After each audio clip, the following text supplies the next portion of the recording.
Hello again, friends. I wanted to do something a little bit different today. I wanted to play a little game of Can You Spot the Lethal? I see videos like this in Hearthstone, so I decided to try something similar for Buddyfight. Keep in mind that these examples are meant to push your knowledge of rulings and open up your brain to thinking and the proper process of how the game flows. Our first example has a Raging Spirit formation containing Champion Lord, Ricky, and Maserao. The Raging Spirit player has 3 life left and 3 Dragon Prudence in their hand. You are playing Darkness Dragon World with no cards on the board. You have 2 life, 2 gauge, and the following cards in your hand: Painfield, Deathruler Burial, 2 copies of Black Dragon Befrian, Deathruler Gulkite, Decayed Corpses Soldarian, and Deathruler Blixt. I have linked all of these cards in the video description. Give yourself a few minutes to eyeball the field and take a guess as to what the proper course is to get a lethal in this scenario. The video will proceed ahead shortly, so pause the video if you don't want the solution spoiled.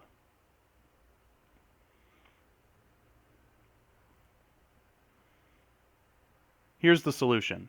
You actually only need your 2 Befrians this time. While you can never end up attacking anything other than a Raging Spirit size 3 that's on the field, you may still declare an attack wherever you wish.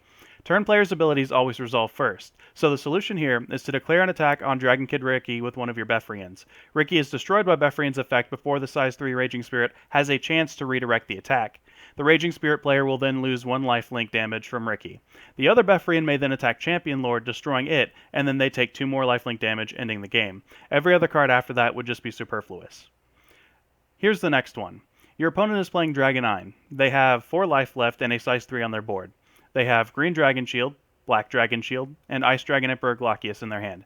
You have 6 gauge, 3 life, 2 Azure Cascade formations, 2 Snake Gazes, a Strike with the back of my sword, and Sakura Fubuki in your hand.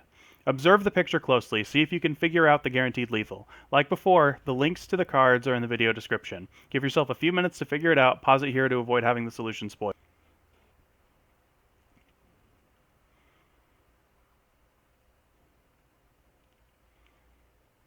Here's the solution. We need to grab that Murasame from our drop zone by paying 1 life. Then we must equip it. Now we must cast when your life would become 0 effects from either one or both of our Azure Cascade formations. In this case it doesn't really matter which you do, but we get more style points for only using a single one for now. Then we will enter battle and attack with Murasame.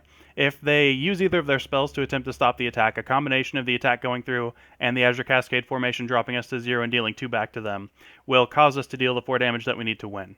If they can see the Sakura Fubuki play coming, they will most likely use Glaucius to nullify the attack instead of one of their spells.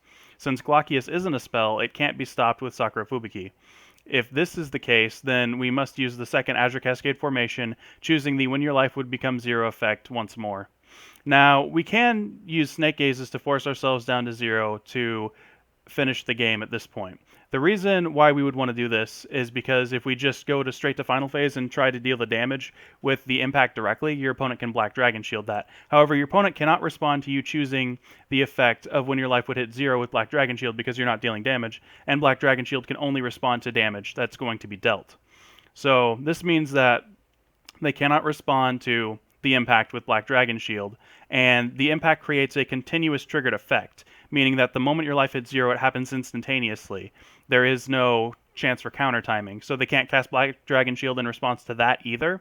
So technically, during the middle of you casting Snake Gaze, while you're paying the call cost, before the call cost is even finished resolving, and before Snake Gaze even hits the board for the second Snake Gaze that drops you down to 0, you've already won the game by Azure Cascade formations completely resolving during that time frame. As I mentioned again, there is no counter timing for your opponent to use Black Dragon Shield if you're playing it this way. I will say that the reason that I played this solution the way I did with only one Azure Cascade formation at the beginning was to play around potential life gain that could have been gained from multiple Ryu Boku Shihai. I didn't think about adding those into the example until after I'd already started recording the video though. Let me know what you guys think of this particular type of video. I think I might try and do something a bit more like this in the future. I think that this is a pretty good way to try and get a good idea of what rulings that you know, what rulings you don't know, and it's a pretty good eye-opener to open up plays that can be made that people might not necessarily think of off of the top of their head either. Well, let me know what you guys think of it. Create your own. Have a good one.